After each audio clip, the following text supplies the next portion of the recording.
Hello बच्चों, कैसे हो आप सब। तो पिछला टॉपिक मेरे ख्याल आप सब ने कर लिया होगा। और पिछला टॉपिक जो मैंने आप लोगों को कराया था वो टॉपिक था डेंसिटी यूनिट सेल की फाइंड आउट करना। उसके लिए न्यूमेरिकल प्रॉब्लम मैंने आप लोगों को सेंड करी थी।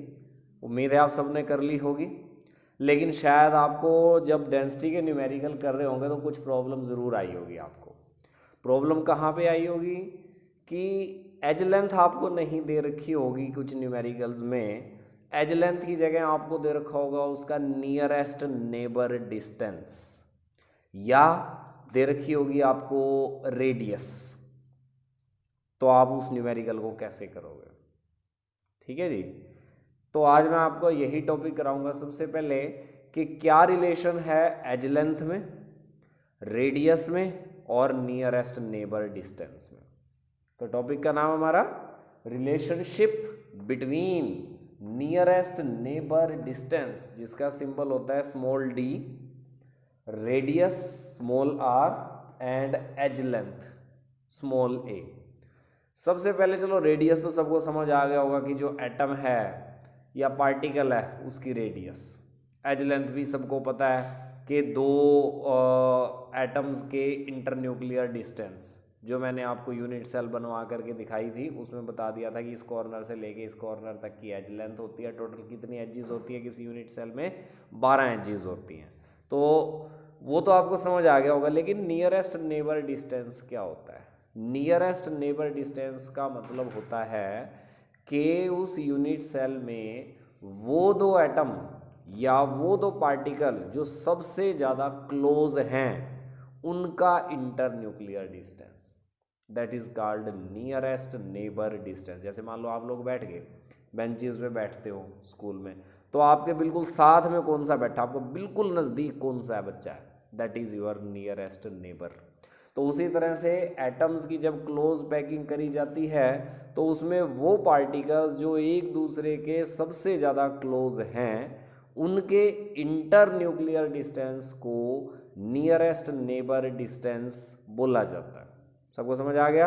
और radius is always half of the nearest neighbour distance. तो हमारे पास तीन तरह की यूनिट सेल यहाँ पर मैंने ली हैं और तीनों में रिलेशनशिप देखते हैं। सबसे पहले सिंपल यूनिट सेल, जिसको हमने एक नाम और दिया था primitive unit cell. Primitive unit cell का जो नियरेस्ट नेबर डिस्टेंस है ये उसकी एज लेंथ के इक्वल ही होता है। जितनी भी उसकी एज लेंथ है वही उसका नियरेस्ट नेबर डिस्टेंस है। इट मीन्स अगर आपको न्यूमेरिकल में नियरेस्ट नेबर डिस्टेंस बोल दिया, एज लेंथ नहीं दे रखी और वो सिंपल यूनिट सेल है, तो जो डी है वही आपका ए है, एज लेंथ वही होगी। ठीक है। और आर जो है आपका हमेशा डी बाई टू होता है। ठीक है। Radius is always half of the nearest neighbour distance. तो जब हमारा d is equal to A है तो r कितना हो गया, a बाई टू। तो आपको अगर रेडियस दे रखी हो तो उसकी हेल्प से आप एज लेंथ निकाल लोगे बाई टू करके सिंपल यूनिट सेल में। अगर आपको यूनिट सेल दिया है फेस सेंटर्ड यूनिट सेल, यानी कि FCC, face centred cubic, cubic की खास करके बात हम यहाँ पर करेंगे, तो उसका जो नियरेस्ट नेबर डिस्टेंस है ये a बाई रूट टू होता है। एंड r इसका हाफ होएगा तो इसका हाफ क्या बन गया, a by two root two बन गया। और अगर आपको body centred cubic unit cell दे रखी है बीसीसी, बॉडी सेंटर्ड क्यूबिक, उसका जो d इज इक्वल टू है वो root three by two a होता है, r is equal to root three by four a हो गया। अब हमारे पास क्वेश्चन ये आया कि ये वैल्यूज़ जो मैंने लिख दी हैं ये वैल्यूज़ आई कहाँ से। मैंने कैसे लिख दिया कि इसका d is equal to A है, इसका d is equal to A by root two है, इसका root three by two A है, ये कहाँ से आया। तो उसके लिए हम इनका डेरिवेशन करेंगे बारी बारी से। सबसे पहले सिंपल यूनिट सेल का केस लेते हैं।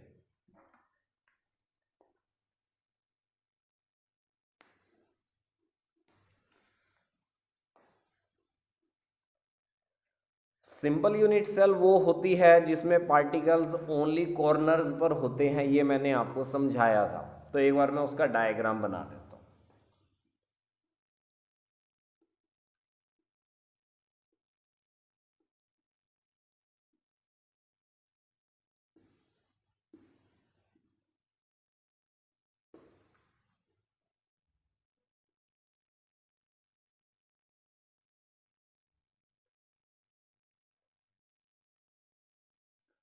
मान लो ये आपके पास एक सिंपल यूनिट सेल है और इसमें पार्टिकल्स कहाँ होते हैं, सिर्फ कॉर्नर पर होते हैं।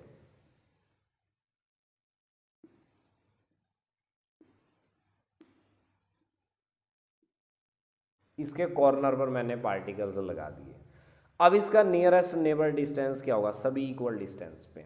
क्यूब है, क्यूब मैंने कहा क्यूबिक यूनिट सेल लिए, सिंपल क्यूबिक यूनिट सेल, तो जितना डिस्टेंस इनका है उतना ही इनका है, उनका सबका इक्वल है। ठीक है, तो यानी कि आपका डी भी यही हो गया और आपका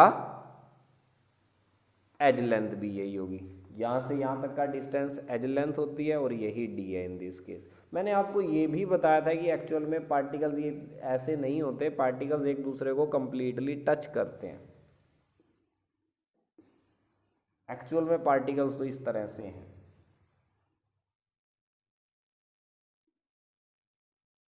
लाइक दिस। पार्टिकल्स तो यूं टच कर रहे हैं, इसका सेंटर ले लिया, इसका सेंटर ले लिया, मिला दिया between the centre of the nucleus of two atom, तो it is nearest neighbour distance in case of the simple, क्योंकि सबका डिस्टेंस क्या इक्वल है, तो इक्वल डिस्टेंस है तो डी कितना हो गया, जो उसकी एज लेंथ है वही डी है। और मैंने आपको बताया रेडियस क्या होती है, अब सीधी सी बात है, इसका हाफ, रेडियस इतनी बनी, ये इसका हाफ, ये हाफ, ये, तो इसका हाफ जब हम कर देंगे तो कहने का मतलब है रेडियस हमारे पास आ गए। तो सिंपल यूनिट सेल का तो बिल्कुल सिंपल तरीका है, इस तरह से हम लोग समझ सकते हैं। लेकिन अब मान लो आपके पास सिंपल यूनिट सेल नहीं है बल्कि फेस सेंटर्ड यूनिट सेल है, तो उसका केस लेते हैं।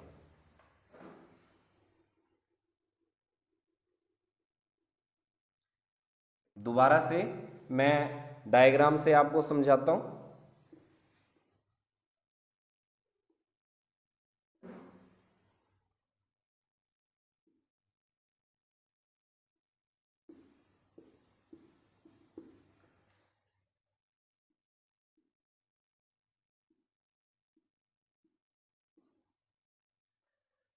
देखो, फेस सेंटर्ड यूनिट सेल उसको बोलते हैं जिसमें पार्टिकल्स कॉर्नर पे भी हों और कॉर्नर के साथ साथ हर एक फेस के सेंटर में भी हो। ये एक फेस है, मतलब पार्टिकल यहाँ भी होगा, ऐसे ऐसे हर एक फेस के सेंटर में होगा। मैं एक फेस से आपको समझा देता हूँ।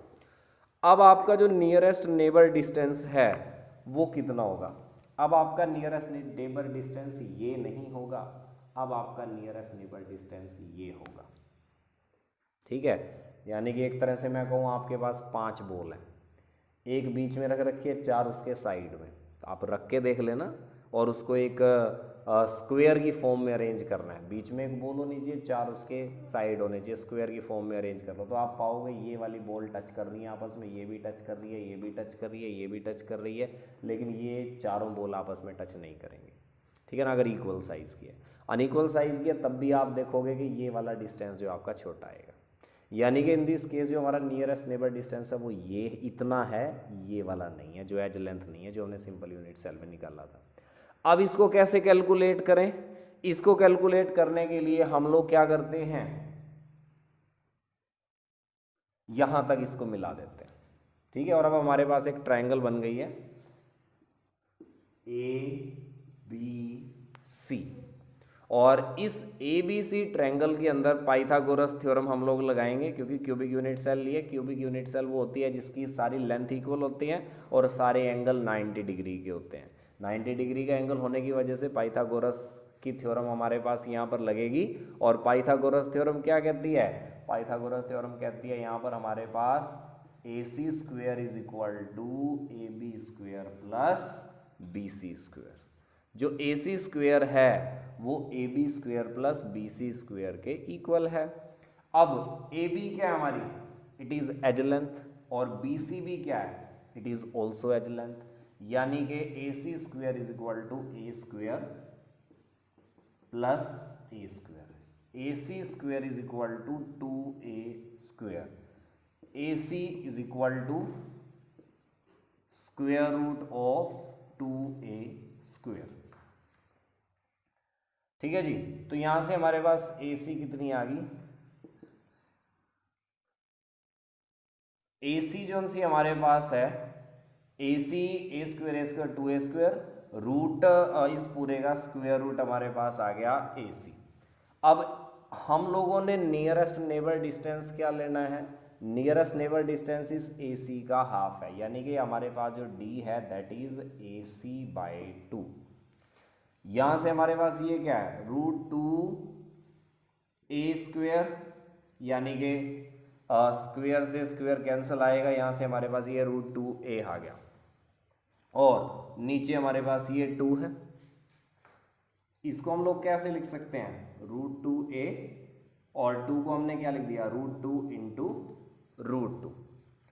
√2 से √2 कैंसिल हो गया, यानी कि ये हमारे पास क्या आया, A/√2। तो जो ये हमारा AC का हाफ बना, यानी कि D बना इतना, it is A/√2, it is equal to A/√2। A/√2 के इक्वल आ गया ये हमारा A/√2 in case of FCC।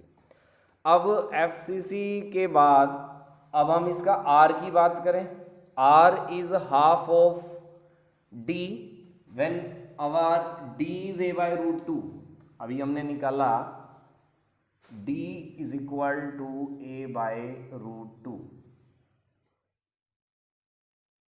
तो हमारा R जो है वो इसका हाफ होता है, तो इसका हाफ क्या बना, A/√2।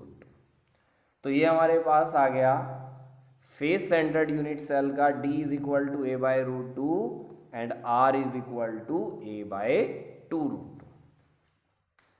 अब हम तीसरी तरह की यूनिट सेल लेते हैं,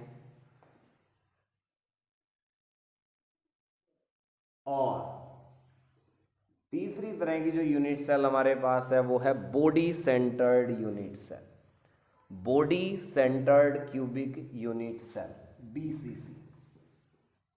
BCC में क्या होता है, पार्टिकल कॉर्नर पे और at the centre of unit cell एक पार्टिकल होता है। तो लो जी, मैंने एक particle at the centre of unit cell रख दिया। अब जो आपका D होगा वो क्या होगा, यानी कि मैं कहूँ 8 बॉल हैं, 4 बॉल ऊपर 4 बॉल नीचे, और उसके बिल्कुल सेंटर में जो स्पेस खाली रह गया ना, वहाँ हमने एक पार्टिकल और रख रखा है, एक बॉल और रख रखी है।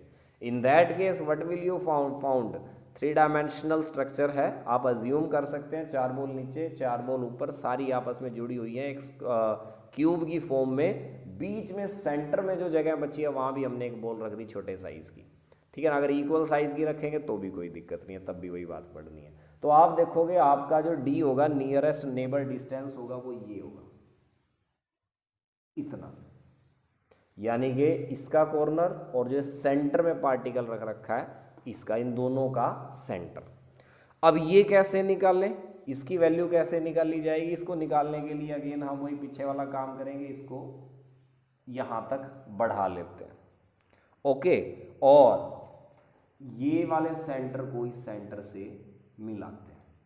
हमारे पास दोबारा से वही पाइथागोरस थ्योरम लगेगी, वही ट्रायंगल बन गई है, राइट एंगल ट्रायंगल, 90 डिग्री का एंगल सबका होता ही है। हम इसको कंसीडर कर लेते हैं A, इसको कंसीडर कर लेते हैं B, इसको कंसीडर कर लेते हैं C।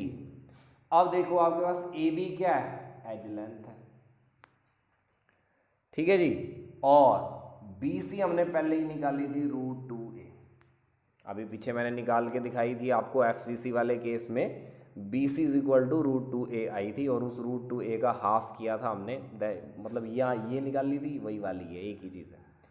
अगेन हमारे पास पाइथागोरस थ्योरम लगी, AC² is equal to AB² plus BC², यानी कि AB हमारे पास एज लेंथ है तो A का स्क्वायर हो गया, BC हमारे पास √2A है, इसका स्क्वायर हो गया, तो AC² is equal to A² plus 2A², AC² is equal to 3A², then AC is equal to √3A। जो हमारी ये AC आई है इट इज √3A, और हमारा D कितना है, नियरेस्ट नेबर डिस्टेंस क्या होता है, इस AC का हाफ, यानी कि हाफ, सेंटर में था ना ये पार्टिकल, जितना डिस्टेंस ये है उतना ही डिस्टेंस ये है, तो ये पूरी वैल्यू का हाफ कर देंगे तो हमारे पास इसका नियरेस्ट नेबर डिस्टेंस आ जाएगा D √3/2a। √3a का हाफ क्या बन गया, √3/2a, तो ये हमारा D आ गया, D is equal to √3/2a। और हमारे पास R क्या होती है, R हमेशा D/2 होती है। When D is equal to √3/2a, then R is equal to √3/4a। इसका हाफ करेंगे तो कैसे, एक बार दोबारा D की वैल्यू रखता हूं, √3/2 ऐसे कैसे, 2 ये वाला ऐसे कैसे, A साथ में था वो रख दिया, तो 2 आपस में मल्टीप्लाई हो गए, कितना बन गया, ये हमारे पास √3/4a बन गया। R is equal to √3/4a in case of BCC। तो कंक्लूजन हमारे पास क्या निकला, कंक्लूजन हमारे पास निकला सिंपल यूनिट सेल का D is equal to A, R is equal to A/2। Face centred unit cell का D is equal to A/√2, R is equal to A/2√2।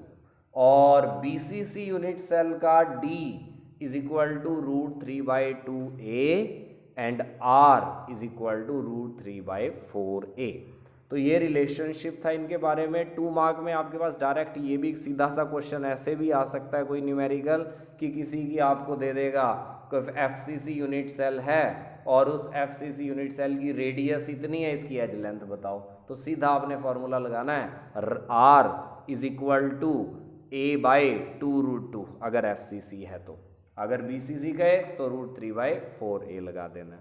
तो इस तरह से आप कैलकुलेट कर सकते हो nearest neighbour distance, edge length and radius के बीच में रिलेशनशिप। तो अब आपको न्यूमेरिकल में कोई प्रॉब्लम नहीं आएगी।